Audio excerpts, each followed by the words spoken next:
Guilherme Boulos emergiu como uma figura proeminente da esquerda ao longo do ano. Apesar de não ter conquistado a Prefeitura de São Paulo, o professor e residente do Campo Limpo conduziu uma campanha limpa e impactante, obtendo mais de 2.100.000 votos, mesmo diante de ataques e disseminação de fake news por parte de adversários.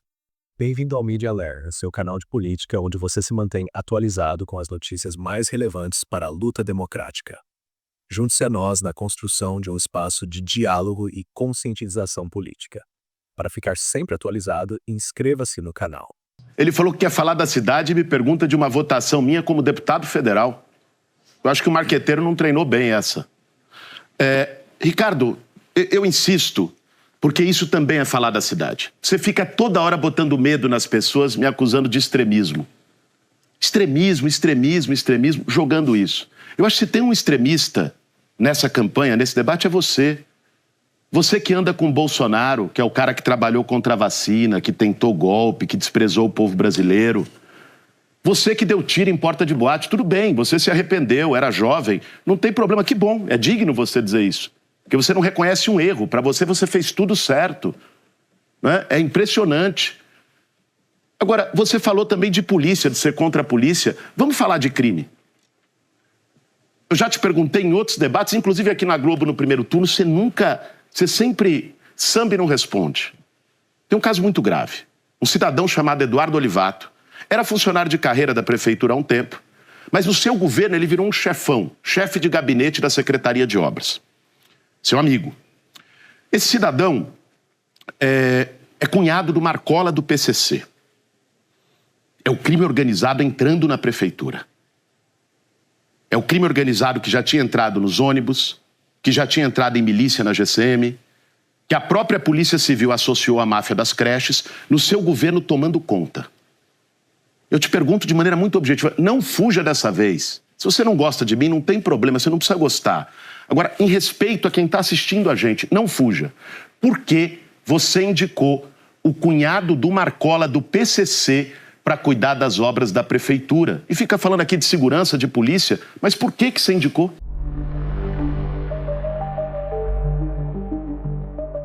No último debate eleitoral transmitido pela TV Globo, Guilherme Boulos confrontou seu adversário, Ricardo Nunes, destacando alegações de corrupção e inconsistências em sua gestão. Uma oração numa capela custa R$580 num cemitério. Várias famílias. Teve um caso, inclusive, lá em São Miguel, de uma família que teve que fazer a oração de corpo presente na calçada do cemitério porque não tinha dinheiro para pagar a capela. É mentira. Aliás, você que está assistindo, não precisa eu discutir com ele, você sabe. Você que precisou do serviço funerário, lamentavelmente, alguém que perdeu um ente querido em São Paulo. Você acha que está melhor? Está pagando estacionamento. Semana passada, uma jovem de 23 anos, Ricardo, morreu na Zona Leste, pneumonia. Sabe o que aconteceu? A família não tinha o dinheiro de R$750 do caixão social. 3 dias para ser enterrada. E o corpo foi enterrado sem ser lavado e maquiado. Depois da sua privatização. Queria te fazer uma pergunta muito objetiva. Você não se arrepende?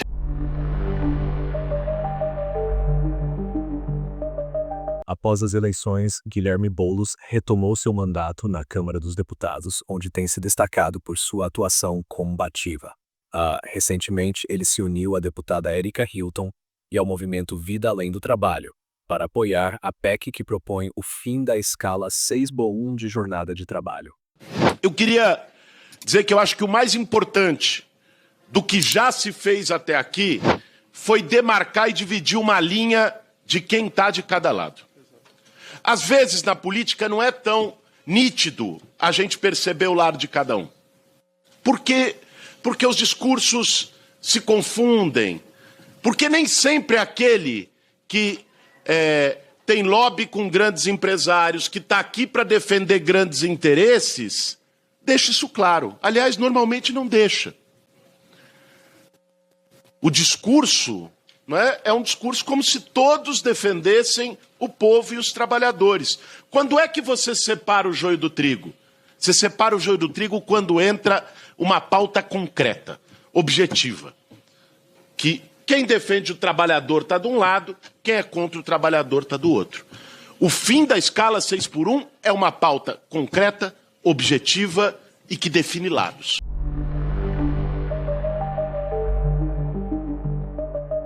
Na Câmara dos Deputados, Guilherme Boulos tem sido um aliado fundamental de Glauber Braga, que enfrenta perseguições políticas por parte do presidente da Casa, Arthur Lira. Boulos tem se destacado em atos de solidariedade e apoio ao mandato de Glauber, denunciando as tentativas de intimidação e defendendo a integridade do processo democrático. O seguinte, no meio desse processo, semana passada, após o depoimento da Luísa Erundina, que eu acho que emocionou a todos, eu não estava aqui, mas assisti e me emocionei com o depoimento, o Glauber foi sair da sala do Conselho de Ética e recebeu as mesmas provocações e ataques do mesmo grupo que ocasionou esse processo que está aqui. Então, veja, nós precisamos ter em mente o que está em jogo nesse processo que foi movido contra o Glauber. O que está em jogo é se esse Conselho vai legitimar uma prática de banditismo político, uma prática utilizada sistematicamente pelo MBL para constranger pessoas que não pensam como eles, ou não. Porque se decide, deputado Paulo Magalhães, por uma punição ao deputado Glauber, vai se estar coroando e consagrando as práticas do MBL.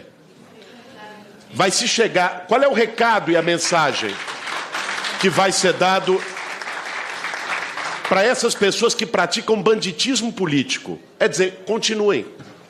Porque com vocês não acontece nada e com as vítimas dos seus ataques acontece. Até tirar alguém do sério. Veja, novamente, eu sei que isso já foi tratado aqui, mas se qualquer um aqui se coloque no papel do deputado Glauber. Qualquer um. Eu sou mais moderado que o deputado Glauber na política, mas sou mais esquentado que o deputado Glauber em comportamento.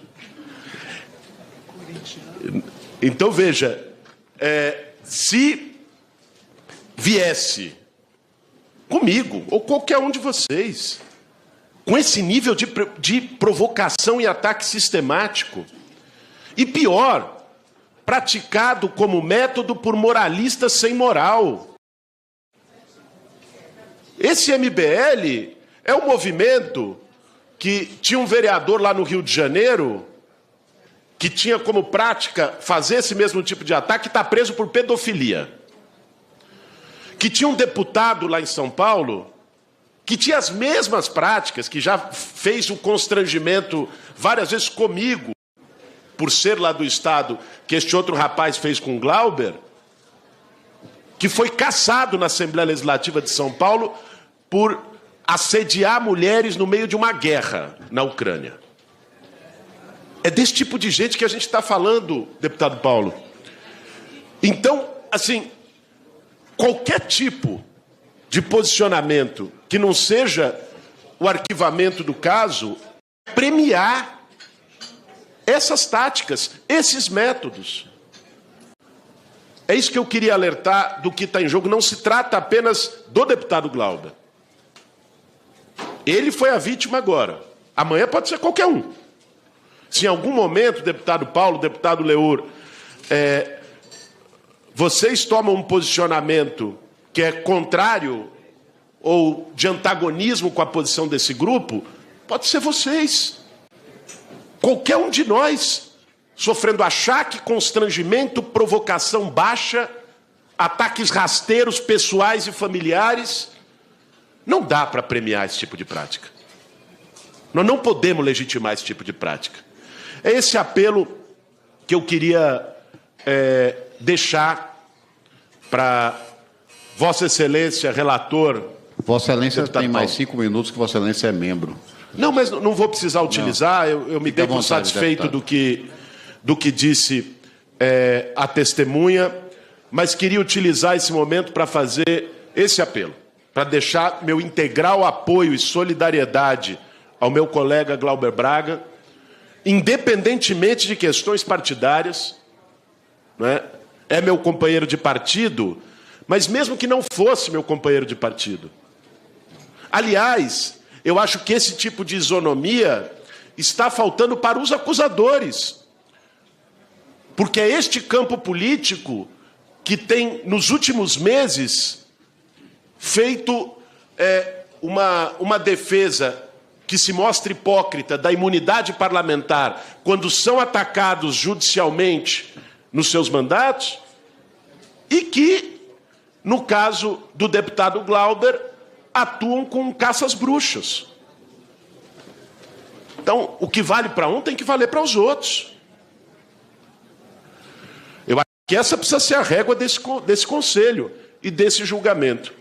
Então, deixando aqui, reafirmando meu apoio e minha solidariedade ao Glauber, ao que viveu na semana passada, é um negócio, é uma aberração. Que não se possa andar aqui, no corredor das comissões, sem encontrar alguém que, com o celular na mão, usando de uma tática política de constrangimento, ataque rebaixado e mentira, tente tirar o deputado do sério. E estão fazendo isso.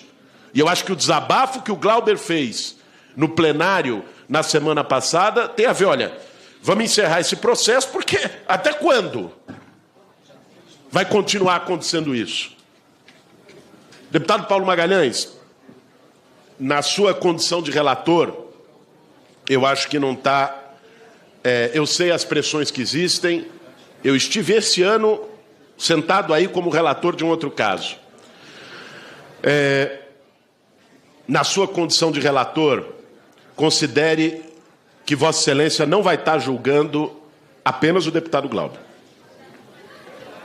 Vossa Excelência vai estar tomando uma definição séria de premiar ou não uma prática de banditismo político que precisa ser repudiada por todos nós. Uma decisão que pode servir de precedente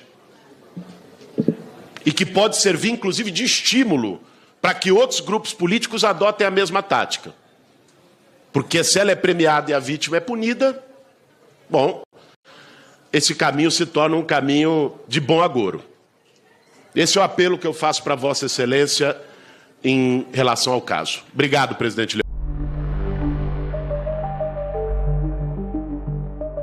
Para quem dizia que era absurdo falar em tentativa de golpe, hoje veio a resposta. O plano mais sórdido de golpe da jovem democracia brasileira, que pretendia matar o presidente da República eleito, o vice-presidente e o então presidente do Tribunal Superior Eleitoral. E pior, urdido dentro do Palácio do Planalto pelo braço direito do Jair Bolsonaro. Se ainda existe democracia nesse país, nós temos que pedir e garantir a prisão imediata do general Braga Neto, de todos os envolvidos, seguido depois pelo chefe da conspiração, Jair Bolsonaro. A gente não pode aceitar golpe no Brasil.